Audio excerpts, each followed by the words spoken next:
Oke, assalamualaikum warahmatullahi wabarakatuh. Perkenalkan, nama saya Rahmat Sulaiman. Pada kesempatan kali ini saya akan mengajar tentang rekayasa perangkat lunak atau software engineering. Kalian bisa panggil saya Pak Rahmat atau Pak Su ya. Pak Su itu panggilan dari ospek tahun kemarin. Banyak anak-anak manggil saya Pak Su, Pak Su. Jadi ya, it's okay lah. Mana enaknya. Oke.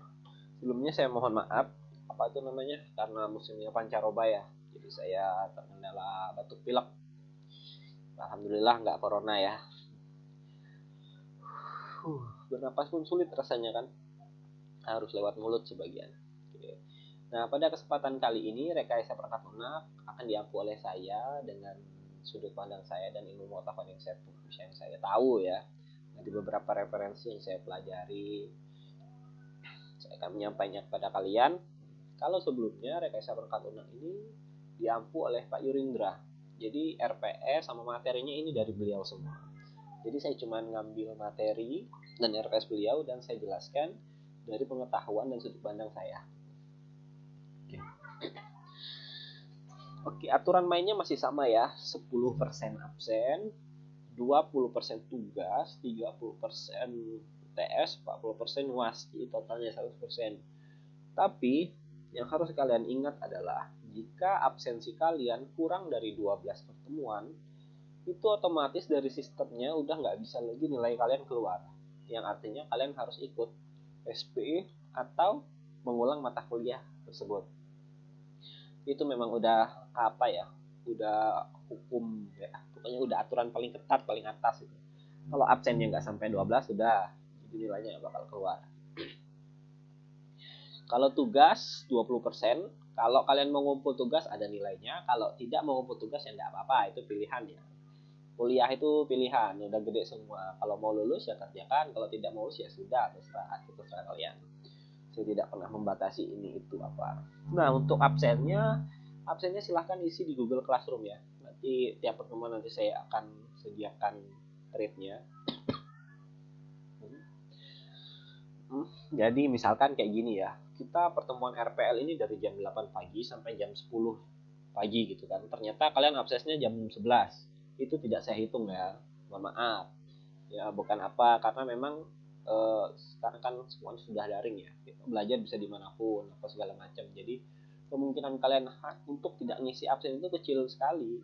Dimana kan sekarang apa sih sosial media mampu kalian buka, masa cuma sekelas-kelas rumah aja nggak bisa kan.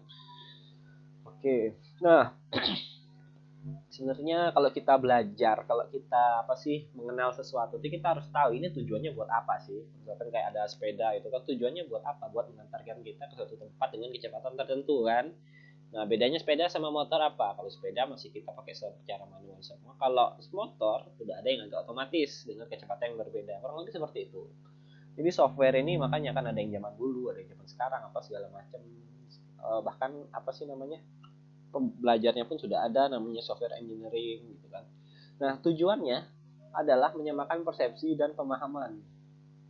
Ya, kurang lebih bisa seperti itu. Terus ada memahami konsep, proses, metode, dan alat bantu dalam rekayasa perangkat lunak. Gitu. Nah, materinya adalah konsep rekayasa perangkat lunak. Rekayasa perangkat lunak. Kita merekayasa software. Nah, misalkan kayak gini. Oh, software perbankan mau kita pakai di apa sih namanya di toko, bisa nggak? Bisa, dengan kebutuhan yang berbeda gitu kan, dengan apa sih batasan-batasan yang berbeda bisa.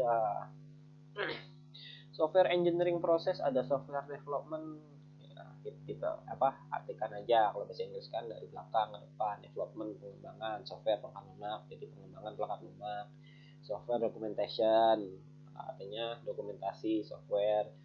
Software project management, manajemen project perangkat lunak gitu kan. Bagian satu itu ada konsep rekayasa perangkat lunak. Apa yang disebut dengan perangkat lunak? Kalau di sini, kalau kita baca secara harfiah ya, instruksi program komputer yang bila dieksekusi dapat menjalankan fungsi tertentu. Struktur data yang dapat membuat program memanipulasi informasi. 3. Dokumen yang menjelaskan operasi dan penggunaan program. Jadi perangkat lunak itu kurang lebih software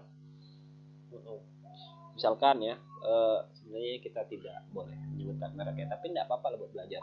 Misalkan ya, software aplikasi apa, Word, Excel, nah itu kan semuanya sebenarnya dari Microsoft semua ya.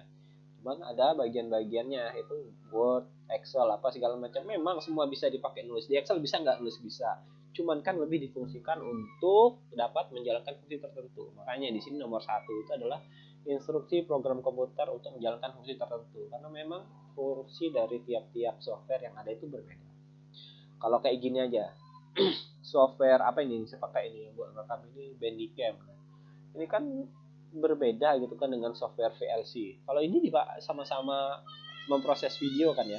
Tapi kalau ini buat merekam layar dan apa sih namanya, video saya gitu kan. Nah, kalau VLC kan buat mengolah video, memutarkannya kembali. Sebenarnya kan sama-sama software video, cuman kan penggunaannya berbeda kalau itu. Terus ada program komputer, prosedur, aturan, dan dokumentasi yang berkaitan dengannya, serta data yang berkaitan dengan operasi suatu sistemnya. Sebenarnya kayak gini nih bisa kalian baca dimanapun. Kalian entah lagi main, lagi nongkrong, baca belajar. Tapi hampir mustahil ya kalau kalian lagi nongkrong itu belajar kayak gini. Dari 10 orang itu 10-10-nya saya yakin nggak ada kayak gitu. Nah, jenis perangkat lunak. Perangkat lunak itu ada banyak. Satu, ada sistem software. Perangkat lunak sistem. Perangkat lunak waktu nyata, real time software. Ini kalau bahasa Inggris, di bahasa Indonesia kan jadi kayak gini. Perangkat lunak bisnis software. Perangkat lunak rekayasa dan ilmu pengetahuan, engineering and scientific software, embedded software, perangkat lunak pribadi, personal software. Samanya sebenarnya semuanya sama aja ya. Cuman karena apa sih penggunaannya beda, jadi banyak kelasnya. Apa yang disebut RPL? Kalau ya, kalau apa sih nama kepanjangannya, rekayasa perangkat lunak ya. Jadi kalau ini kita baca, proses membuat perangkat lunak dengan menggunakan kaidah-kaidah dan prinsip-prinsip rekayasa sehingga dihasilkan perangkat lunak yang berkualitas. Bisa jadi ya, karena misalkan kalau kita mau bikin perangkat lunak penjualan kasir misalkan ya, sama perangkat lunak ATK, itu pasti dua hal yang berbeda. Nah, prinsip-prinsip untuk membuat yang itu tuh kita harus pakai kaidah-kaidah yang tepat. Jadi kena sasarannya. Kita nggak bisa memakaikan setiap software yang ada untuk semua jenis apa keadaan, jenis toko, jenis bisnis segala macam, nggak bisa ya.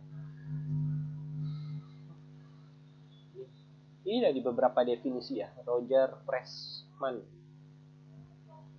Pembentukan dan penggunaan prinsip rekayasa untuk mendapatkan perangkat lunak secara ekonomis namun andal dan dapat bekerja secara efisien pada komputer. Dikutip dari Fritz Bauer 1968. Ini 1968 gitu ya. Jadi orang dengan tahun 1968 ya, udah hampir berapa tahun ya, 50-an tahun lebih gitu kan. Itu aja sudah bisa ngambil yang kayak gini ya. Dan saya yakin juga mereka bikin yang kayak gini itu ketika mereka seumuran kita gitu kan. Mereka punya apa sih, definisi yang seperti ini.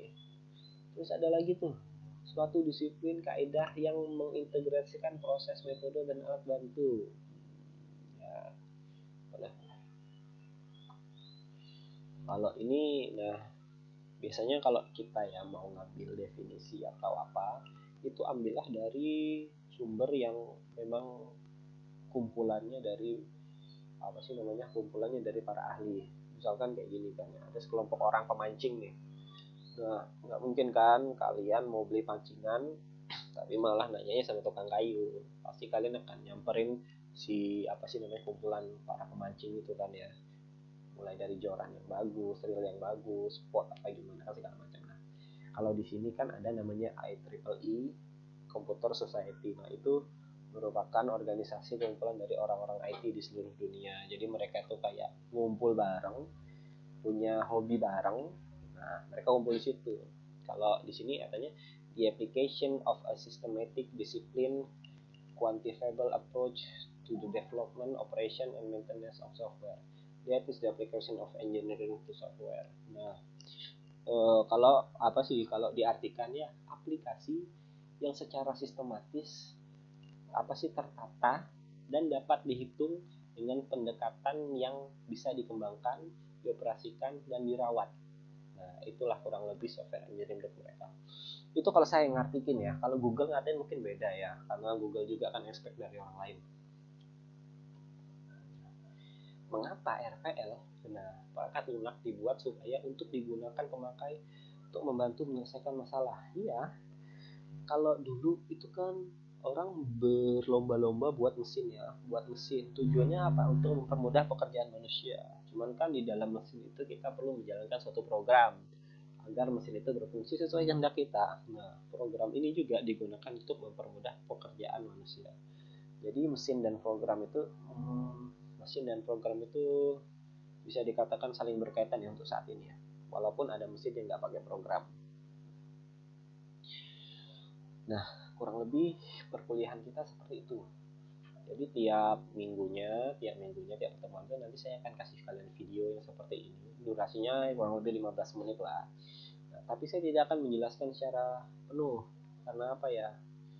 Selain apa sih namanya? Selain monoton, saya juga bingung mau ngomong apa. Nah, jadi makanya nanti ada video 15 menit saya akan menjelaskan materi ini secara pandangan saya. Nanti kalian bakal saya kasih materinya juga, jadi kalian bisa lihat video dan materi. Kalaupun ada yang kurang jelas, kalian bisa bertanya. Jadi misalkan nih, besok kita mulai perkuliahan. Hari ini sudah ada videonya. Jadi saya upload, jadi boleh kalian tonton, kalian lihat materinya juga. Nanti besoknya, kalau perkuliahannya ya misalkan ya dari jam 8 sampai jam 10, kalian kita diskusikan di situ, tanya jawab, diskusi, curhat apa segala macam di situ. Pokoknya jam 8 sampai jam 10 itu waktu kita mau by Zoom atau mau by chat segala macam itu enggak apa-apa.